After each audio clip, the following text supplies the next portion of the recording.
Bonsoir, bienvenue. Donc je me présente, je m'appelle Bertrand, je suis freelance, je travaille à Sémiopolis. J'ai un public de Rouennais, c'est ça? Ouais. C'est pour tout coup de... Alors on a quoi comme public? Vernon, voilà, bienvenue.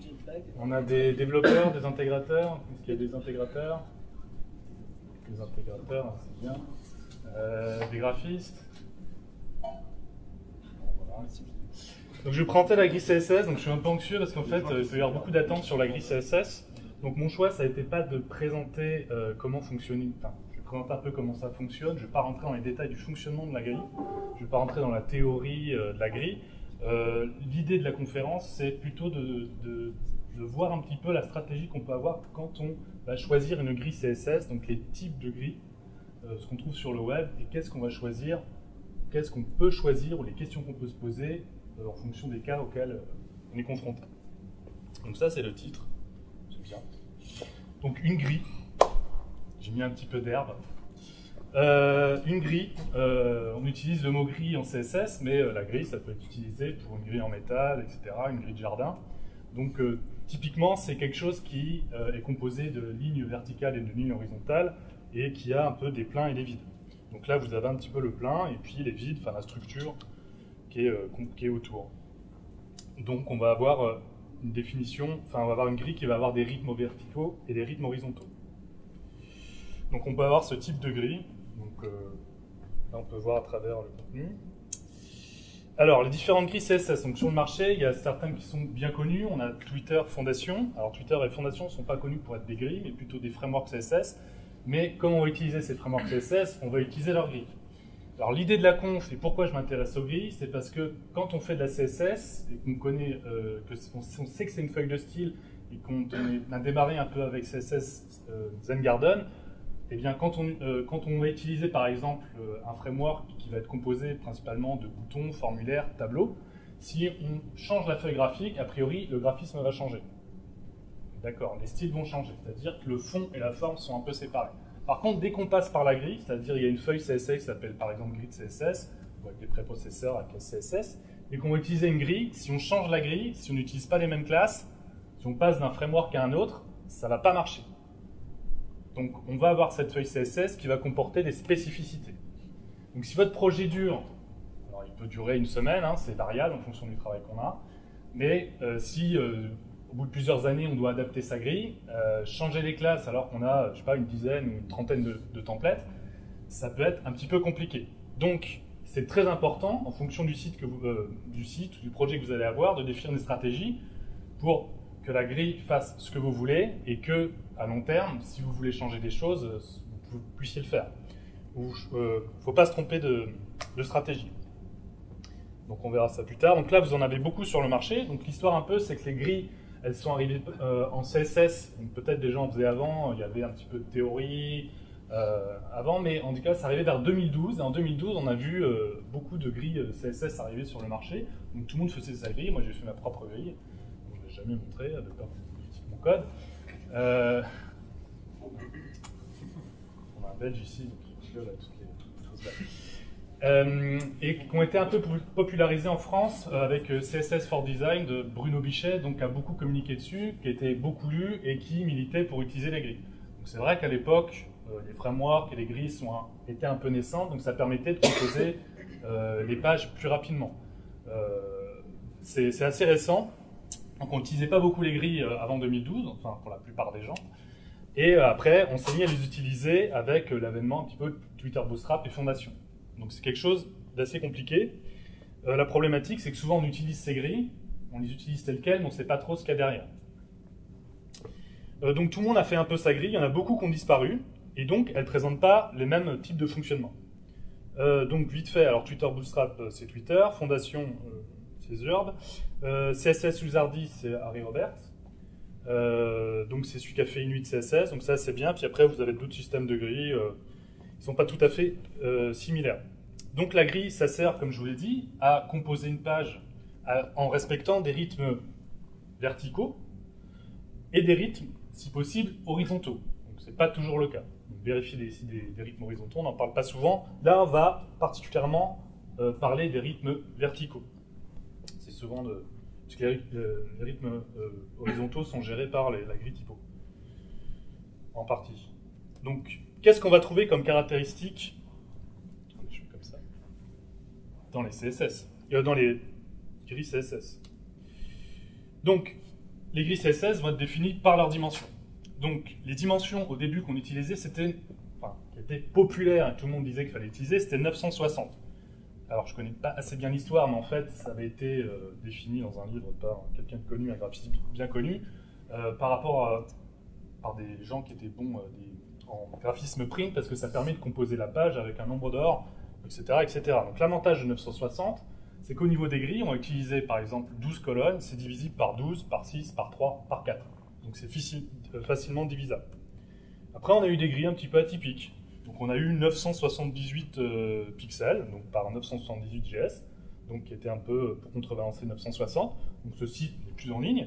Lui avait plusieurs types de grilles et était parti du principe que si on prenait les écrans, qu'on enlevait la barre de navigation, la barre de scroll à droite, etc., pour être optimal, il fallait prendre 978 pour 1024. Donc, vous voyez. Alors, c'est plus le cas maintenant, mais avant on avait cette barre de scroll, elle prenait une certaine partie de l'écran, donc pour bien optimiser, on pouvait arriver à ça. Puis après, c'était 978 aussi divisible, etc. On a The Square Grid qui est en 994, donc à chaque fois sur le site, c'est dit que c'est les trucs idéaux qui sont vraiment adaptés au mieux. Donc il faut comprendre. On a la grille en 1000 pixels, donc qui est plutôt pratique, puisqu'en fait, si on utilise des pourcents, 1000 pixels égale 100%, et donc quand on divise, on a des nombres ronds. On a 1140 qui était arrivé parce qu'en fait les gens se sont dit non, il n'y a plus beaucoup d'écrans en 1024, maintenant ils sont en 1280, pourquoi on fait des grilles en 960, il y a plein de blancs sur les côtés. Donc on a défini 1140. Donc là il y a 1140 pixels qui est toujours en ligne, et le premier qui avait fait 1140 grid, le site n'est plus en ligne, ça a disparu, donc ça bouge un petit peu le web. Donc on a différentes formes. Et puis on a aussi 1200 pixels, qui est aussi intéressant, on en a peut-être d'autres, donc qui est aussi divisible avec des pourcentages, c'est aussi pratique. Et qui est bien adapté aux écrans de 1280. Ensuite, quand vous allez définir votre grille, donc vous allez avoir donc cette taille. Attendez, je vais revenir parce que du coup, vous lisez. Alors, quand vous allez avoir cette taille, ça va être la taille que vous allez avoir sur un écran normal. On va toujours pas parler du responsive, un écran normal. Un écran, on va dire, de desktop qui est utilisé, qui n'est pas mobile. On n'a pas parlé du responsive. Donc, ça va être la taille un petit peu dans les grilles qui vont être la taille max. Donc, c'est quelque chose qui est important de définir. Ce qui est difficile à comprendre, c'est que c'est sur quoi je vais arriver, c'est que c'est difficile de parler des grilles, sachant que souvent on présente les grilles sous format... Ah oui, je les ai mis après. Sous format visuel, donc sur papier, mais en fait, comme la grille est mouvante en fonction de responsive, souvent on représente mal les grilles sur différents... la grille à différents points d'arrêt. Donc souvent on parle des grilles, mais en fait on ne parle que d'un type d'écran qui est l'écran qu'on va dire avec un point d'arrêt desktop, celui qu'on a tous les jours, qui n'est pas forcément celui des visiteurs.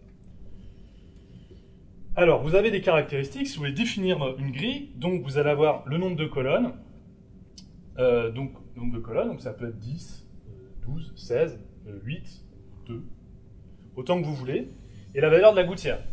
Alors, on n'est pas obligé de définir en premier la largeur, on peut être en grille fluide 100%, donc si vous arrivez à diviser avec un processeur CSS, préprocesseur, vous n'avez pas forcément besoin de la largeur max. Le nombre de la valeur de la gouttière plus le nombre de colonnes, a priori, est capable de vous donner à la fin le nombre, la valeur de la largeur de la colonne. On me suit. C'est clair. Bon, d'accord. Donc on a des valeurs importantes. Donc, et après, vous avez des optionnels. Donc la largeur maximale, par exemple, si vous ne voulez pas que la largeur aille trop loin. Donc là où la largeur maximale est intéressante, c'est que on sait que quand on fait une colonne... alors tous les sites ne sont pas forcément des sites où on présente du contenu, mais quand on fait une colonnage où il faut lire, on essaye de ne pas faire plus de 45 caractères par ligne. Donc, si on fait du 100% sur un écran télé et qu'on est tout petit, ça va être difficile de lire parce que c'est trop long et c'est très fatigant.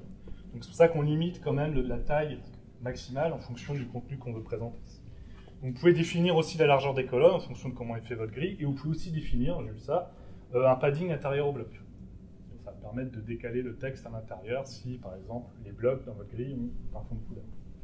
Donc vous avez des paramètres. Donc voilà, donc la grille 960, donc là qui est en 16 colonnes, et il y a une petite colonne qui est coupée, ça représente ça. Donc vous voyez, vous avez des nombres ronds. vous avez des gouttières de 10, et vous avez des colonnes de 50. Donc voilà, c'est facile à faire. Enfin, c'est facile à faire, vous n'avez pas de virgule, puisque le problème c'est que vous n'avez pas de virgule pixel, donc là c'est pratique à diviser. La 978, donc voilà, elle avait fait des beaux graphiques pour montrer comment ça marchait. Donc on a deux colonnes, deux gouttières sur les côtés. Donc ça fait au total 1002 pixels. Donc c'est très bien pour cette simulation. En 1024, voilà, c'est parfaitement adapté et on arrive au bord de chaque côté. La grille en 1000 pixels. Donc là vous voyez la grille en 1000 pixels. Donc vous faites des pourcents. Si vous faites 15% de 1000, ça fait 150 pixels. Pareil, vous arrivez à des nombres ronds. Donc c'est censé être plus adapté aussi. Bah, c'est censé, c'est toujours selon un point de vue.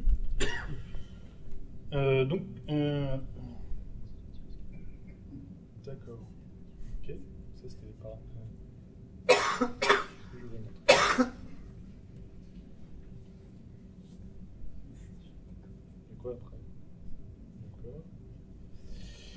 Alors, ne vous inquiétez pas, je sais où j'en suis. Merde, je vais entrer dans le truc. Alors si on vient aux paramètres, c'est assez important de définir, vous voyez, la largeur maximale que vous voulez avoir en fonction des breakpoints. Donc on va voir après. Attendez, on va revenir. On commence à se compose au niveau du code. Donc si vous allez par exemple sur Get Bootstrap, vous avez la grille. Donc par exemple, vous avez ce type de code. Donc, vous avez un élément container qui va définir la ligne. Et puis à l'intérieur, vous allez définir vos éléments avec des divs. C'est un angle de fluidité. Ensuite, quand vous avez cette grille va fonctionner pour un écran en particulier, mais vous allez devoir aussi réfléchir à la largeur de l'écran en fonction des types d'écran. Donc là, on a sur Formstone des dimensions maximum de colonnes par intervalle de points d'arrêt. Ce qui n'est pas forcément le cas pour tous les frameworks, puisqu'il y a beaucoup de frameworks où on définit une largeur maximale dès qu'on dépasse par exemple 1140, et après quand on a diminué, on va passer sur tablette et sur mobile en 100%. D'accord? On n'est pas obligé de faire ça. On peut aussi définir une largeur maximale par point d'arrêt. Ça dépend de la conception.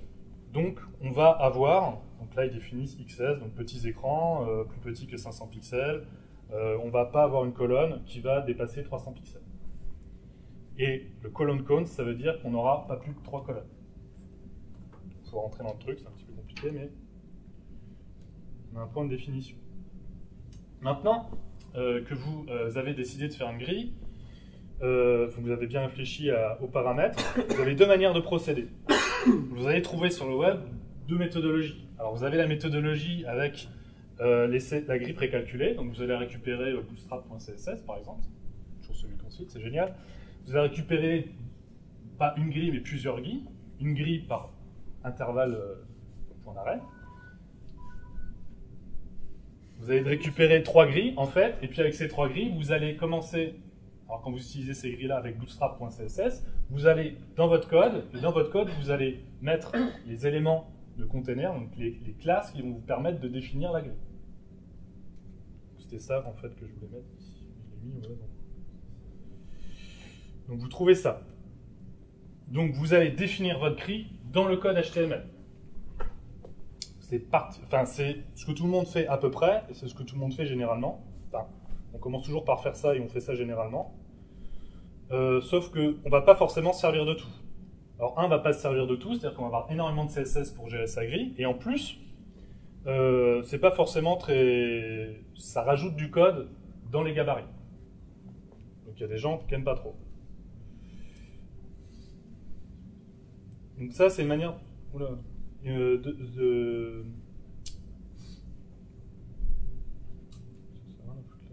Donc ensuite, vous avez une autre méthode, qui est la méthode en utilisant les préprocesseurs. C'est-à-dire que si vous n'avez pas envie en fait, que votre code HTML soit plein de balises qui sont un peu abscontes, c'est-à-dire que les classes et le fonctionnement d'un élément soient définis par des classes, puisque si vous utilisez Bootstrap ou Foundation, vous allez utiliser col-xs, col-nd. Donc ça va permettre de définir en fonction des points d'arrêt la largeur. J'ai lâché les gens? Non, ça va. La largeur en fait des colonnes en fonction du type d'écran.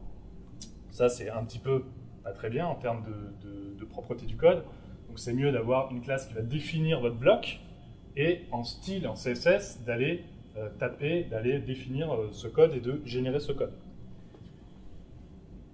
Donc vous allez par exemple utiliser ce Semantic Grid System, donc il y en a pas mal aussi sur le marché qui proposent ça. Donc vous définissez votre code HTML qui est propre, donc header, article, aside par exemple. Vous allez définir ce qu'on a défini tout à l'heure, donc la largeur de colonne. Par exemple là ça va être 60, donc il n'y a pas de valeur, je ne connais pas forcément bien, on va estimer que c'est des pixels. La largeur de la grille et le nombre de colonnes. Après vous prenez header. Alors ça marche avec des préprocesseurs, et en utilisant la fonction .column 12, ça veut dire que header va prendre 12 colonnes, c'est-à-dire 100% de la largeur. Si vous utilisez 9 et 3 pour article side, vous allez faire 9 plus 3 égale 12, donc ils vont prendre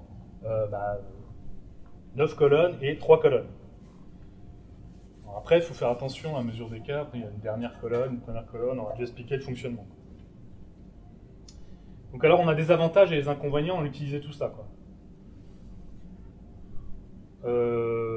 Donc l'inconvénient dans les CSS générés, c'est qu'on va générer énormément, on va pas forcément se servir de tout, donc on va avoir énormément de CSS, et on va avoir beaucoup de code HTML dans les templates juste pour définir la structure. Après, quand on utilise ça, c'est bien quand on a du code un peu simple, mais sur certains systèmes, c'est pas forcément très clair. Si quelqu'un doit reprendre le code après, il faut qu'on comprenne forcément en fait la relation avec ce que vous avez défini en CSS et le code HTML. De plus, l'avantage de la grille CSS que vous avez récupéré dans bootstrap.min, vous ne générez pas vous n'allez pas créer de CSS supplémentaire. Vous allez baliser en HTML, du coup vous avez moins de CSS à gérer et à maintenir. Alors que quand vous allez utiliser un système dans lequel vous allez générer la CSS, vous allez faire un fichier qui va s'appeler grid.css ou alors layout.css, et dedans vous allez avoir chacun de vos éléments, vous ne savez pas forcément lesquels c'est, qui va définir chacun des layouts, et dedans il ne faut pas que vous vous trompiez. C'est pas forcément ça, surtout quand les templates sont compliqués et que vous en avez plein. Donc c'est deux stratégies qui sont un peu différentes. Donc ça va jouer. Donc la stratégie. Alors déjà, il faut analyser sa chaîne de production. En fait, ça c'est un petit peu l'essence de la conférence, c'est-à-dire que on veut toujours trouver le Saint Graal dans la feuille CSS, enfin, la feuille CSS et la grille CSS, mais en fait ça dépend du projet. Ça dépend de votre chaîne de production. Moi le gros problème que j'ai avec les grilles, c'est qu'on peut s'amuser à maîtriser une grille CSS, on va prendre une super grille qui va générer du super code, mais derrière j'ai jamais le graphisme qui vient avec. C'est-à-dire qu'il faut que ça corresponde à une chaîne de production. C'est-à-dire que si la personne qui vous fournit le graphisme ne sait même pas ce que c'est qu'une gouttière, où il n'y a aucun rythme verticaux, votre grille, vous allez la faire un peu à l'arrache, de toute façon, il ne va jamais vérifier. Si vous êtes un petit peu, vous voulez que ce soit tout propre, c'est bien, mais finalement, ça correspond à quoi? Puisque si vous n'avez pas de demande, la réponse ne va jamais être en correspondance. Donc ça dépend avec qui vous travaillez. Quand vous êtes freelance, comme moi, vous ne savez pas ce que vous avez derrière, donc finalement, si j'ai pas de demande spécifique, je m'arrange, je bidouille, et puis ça marche à peu près, je change un peu la valeur de la gouttière, et parfois, elles ne sont pas forcément respectées, enfin, elles ne sont pas forcément régulières sur chacun des éléments. Donc on bidouille un peu, des fois on utilise la grille, des fois on ne l'utilise pas. Par contre, si vous êtes avec un graphiste qui, lui, fait des grilles CSS, on peut aller le voir, travailler avec lui en correspondance, et puis il va vous définir des choses, vous allez commencer à apprendre le métier ensemble, à travailler en binôme, et là vous allez pouvoir définir des choses qui sont beaucoup plus propres. Donc ça dépend en fait de votre chaîne de production. Donc en fonction des projets que vous avez, il faut que aussi que vous soyez rentable, donc vous codiez rapidement, donc il faut que ça corresponde à un besoin.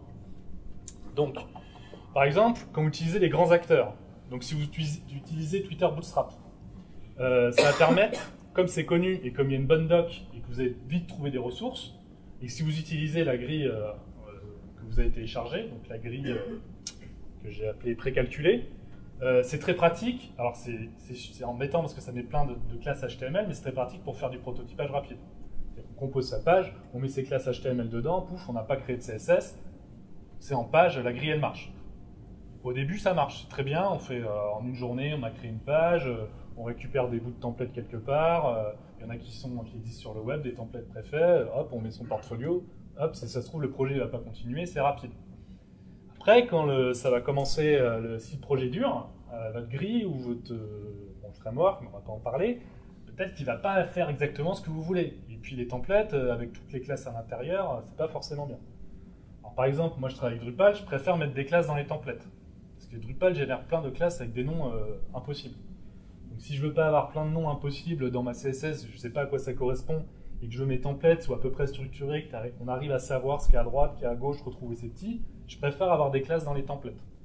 C'est beaucoup plus agréable à maintenir, on va retrouver ces petits. Alors dans l'idéal, on pourrait générer ces classes et générer de la CSS, mais quand quelqu'un va arriver derrière, ou si on veut former un développeur à faire un petit peu la structure, et dire non, je suis bloqué, quoi. Donc vous avez le choix. Donc moi je trouve que c'est bien quand on ne maîtrise pas la chaîne de production et qu'on nous envoie un graphisme, il faut faire quelque chose, on ne sait pas ce qu'il y aura après, on gagne du temps. Moi je conseille d'utiliser. Donc qu'est-ce que vous allez avoir comme stratégie? Vous allez avoir les grands acteurs du marché et puis vous allez regarder, vous allez comparer, vous allez regarder en termes de périmètre. Ça marche pas ça? Dommage.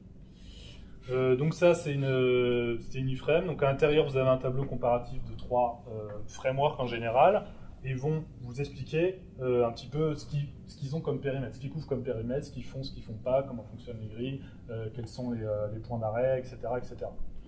Donc vous allez, en fonction de vos projets, peut-être dire « Ah non, celui-là, il est mieux, ah non, celui-là, il est bon », toujours comme ça. Et en même temps, voilà.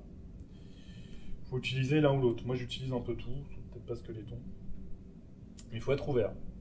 Les grilles spécifiques. Donc les grilles spécifiques, c'est des grilles, des choses qui ont été développées spécifiquement pour gérer de la grille. Donc là, vous allez avoir une configuration qui est quand même beaucoup plus fine. En revanche, il faut aussi, pareil, dans votre chaîne de production, avoir une utilité, c'est-à-dire maîtriser quelque chose comme ça avec plein de paramètres. Bon, à la limite, si on est bon, on y arrive, hein. Mais on va quand même installer quelque chose de supplémentaire sur son projet. Bon, si vous êtes tout seul à travailler dessus, ça peut aller. Si vous avez quelqu'un d'autre qui va arriver, il faut lui expliquer comment ça marche. Il faut que c'est aussi un bénéfice. Mais disons que dans certains cas, quand vous maîtrisez bien ces choses-là, ça peut être très pratique. Parce que comme vous avez plus de paramètres, c'est beaucoup mieux fait. Vous allez pouvoir faire quelque chose de beaucoup plus propre. Notamment si vous tournez vers le domaine applicatif et vous cherchez de la performance, vous allez avoir un code HTML beaucoup plus petit, beaucoup plus facile à maintenir, enfin avec moins de classes et moins de bordel à l'intérieur. Vous allez gérer quelque chose de très propre. Et au pire, si vous devez changer ou alors paramétrer le fonctionnement des éléments en fonction, par exemple, de design ou de besoins spécifiques, vous allez pouvoir le changer ou le paramétrer avec des valeurs. Donc ça peut être très pratique. Mais c'est vrai que dès qu'on utilise des préprocesseurs, on se tourne un petit peu quand même vers le domaine applicatif. Ce dont on n'a pas forcément besoin quand on développe des sites web qui sont en ligne et qui ne bougent pas pendant 4 ans, quoi. Donc il faut savoir bien choisir. Et puis après, vous avez la fameuse... Alors, comme exemple, vous avez quelque chose qui... Là, ça marche pas, ça. Non, ça tourne pas là. Bon, vous avez une grille qui est sortie il n'y a pas longtemps, donc Maz. Donc c'est dommage qu'on ne voit pas en dessous, mais ce qui est bien, c'est de veiller sur ces systèmes-là, parce qu'en fait, ils donnent des arguments. Donc les arguments, c'est un petit peu utile si vous voulez développer votre grille ou comprendre comment ça marche. Donc là, par exemple, ils disent que c'est sémantique, donc c'est vrai que ça permet d'avoir des... quand on génère sa CSS, d'avoir des HTML, un HTML qui peut être sémantique. Donc là, on peut configurer, bon, je gère le responsive, voilà, on peut configurer les breakpoints, bon ça c'est un peu tous les cas, en dessous on a des trucs un peu supplémentaires. Donc là, on est dans quelque chose d'assez fin. Et après, vous avez la grille maison, les grilles maison. Donc la grille maison, c'est celle que vous faites vous-même. Donc qui parfois remplit un peu tous les cas. Alors quand vous êtes dans du 12 grilles, et votre graphiste, il vous fait que des divisions en deux d'une seule colonne, c'est vrai que les 12 grilles que vous avez définies dans votre CSS, c'est peut-être un peu lourd pour pas grand-chose. Vous chargez tout un framework et toutes les grilles à l'intérieur, et vous avez besoin d'une page avec 2 colonnes et un découpage en deux. C'est peut-être un peu beaucoup. Donc là, si vous êtes dans la grille maison, vous êtes dans quelque chose de plus spécifique. Alors, vous pouvez faire la CSS simple, vous utilisez du LESS ou du SAS, comme vous voulez, mais ça peut être beaucoup plus adapté au projet que vous allez avoir. Alors ça peut permettre du coup d'avoir quelque chose d'encore plus propre, donc de plus maintenable dans un certain sens, si quelqu'un de compétent va reprendre le projet. Après, si vous faites des choses un peu trop à votre manière, et que vous ne mettez pas de doc, quelqu'un qui va revenir dessus, ça peut être aussi compliqué. Donc, ça dépend aussi de la vie du projet. Si vous avez énormément de développeurs, vous ne savez pas qui va prendre derrière, c'est vrai qu'aussi Twitter Bootstrap, etc., ça peut être pratique. Vous n'avez pas besoin de former quelqu'un. Donc comme exemple, j'ai rien, j'aurais pu vous montrer quelque chose, mais c'est pour dire que c'était spécifique à chacun, et que ça valait le coup de le faire, mais moi je conseille de le faire quand ça vaut le coup. Notamment parce que les grilles, les grandes grilles vont être développées et mises à jour par les développeurs qui le maintiennent, alors que votre grille maison, vous allez devoir le faire. quand vous travaillez avec un prestataire et que lui il veut du résultat, si vous devez tout le temps débugger votre grille pour ce client-là, sur les différents navigateurs, c'est un peu lourd. Vous, votre devis, vous n'avez pas inclus le debug de la grille. Si vous la maîtrisez bien, tant mieux, mais parfois, on ne sait pas trop. Donc c'est bien parfois de dire « Ah bah non, le truc ne le fait pas, je vais voir, c'est sa faute du bidule. » Ça peut être pratique. Donc attention à la maintenance. Je vais dire autre chose. Donc après, la problématique, c'est qu'aujourd'hui, toutes ces grilles, le problème des grilles, enfin moi ce que je vois, c'est que dans la conception, c'est assez faible, puisqu'en fait, si vous êtes juste intégrateur, souvent, et que vous n'avez pas une relation, une récurrence dans ce que vous faites, une relation avec une équipe de conception, vous allez faire une grille qui va vous sauver un petit peu. Et dire, c'est bon, si dans ce cas-là, j'ai ce cas-là, pouf, ça marche. Donc on utilise des grands trucs, et on reste un petit peu caché derrière, et c'est vrai que on gère dans son coin. Moi j'ai fini en fait.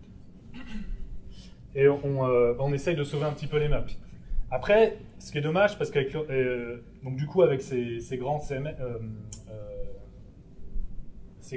systèmes de grilles, souvent là vous avez un système de grille où vous mettez 12 colonnes, et puis quand vous passez en responsive sur petits écrans, tout est en 100%. Là, parfois c'est pas forcément adapté, parce que des fois on peut en avoir deux sur... si on est en 100%, il y a des choses qui vont devenir très grosses sur mobile, et qui étaient très petites, ou plus petites, sur des grands écrans. Donc on gère effectivement le responsive, le site est responsive, mais la navigation et la présentation n'est pas adaptée.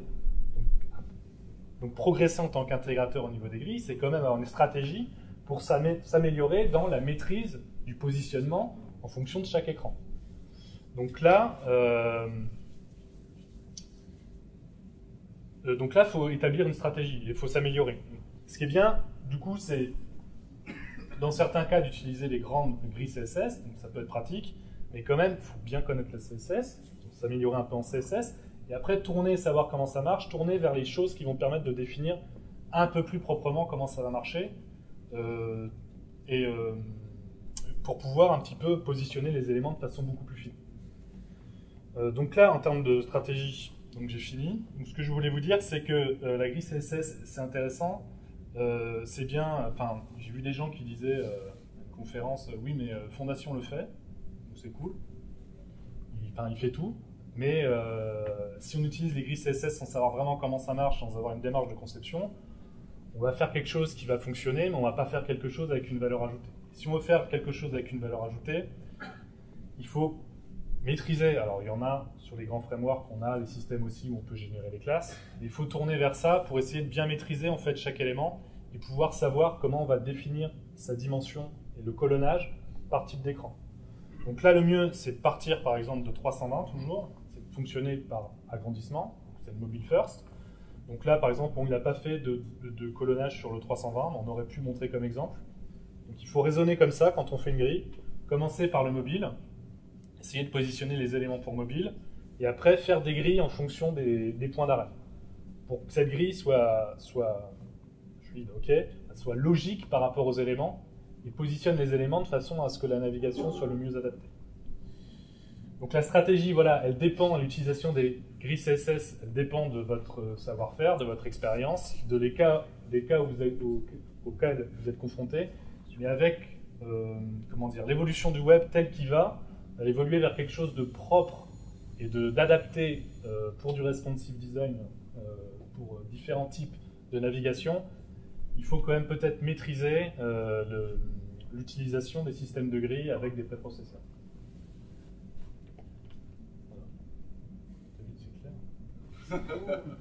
C'est difficile hein, comme présentation, excusez-moi. J'avais un truc après. Ah, c'est moi. C'est difficile quand même.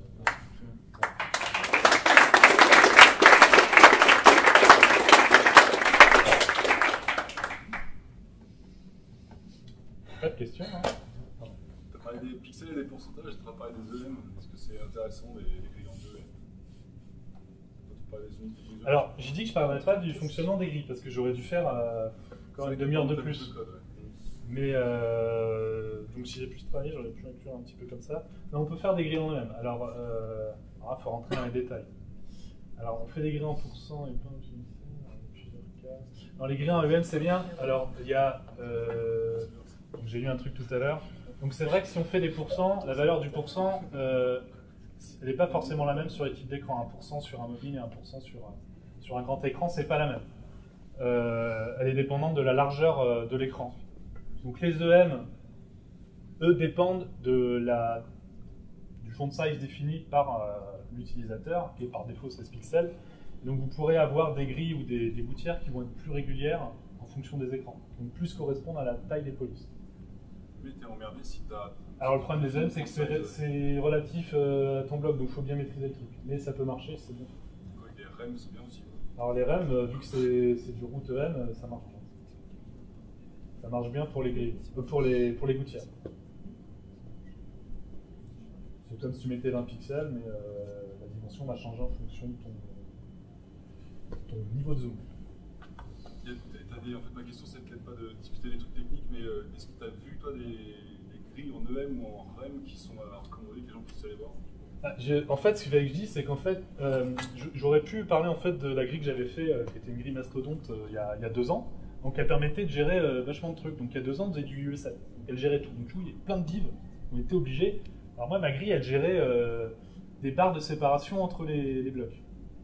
C'est super compliqué parce qu'en fait, il faut des demi-marges.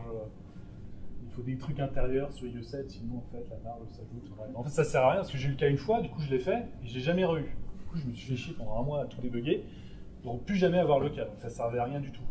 Et aujourd'hui, par exemple, si tu veux faire ce cas-là, tu utilises Flexbox et descends de ligne. Donc voilà.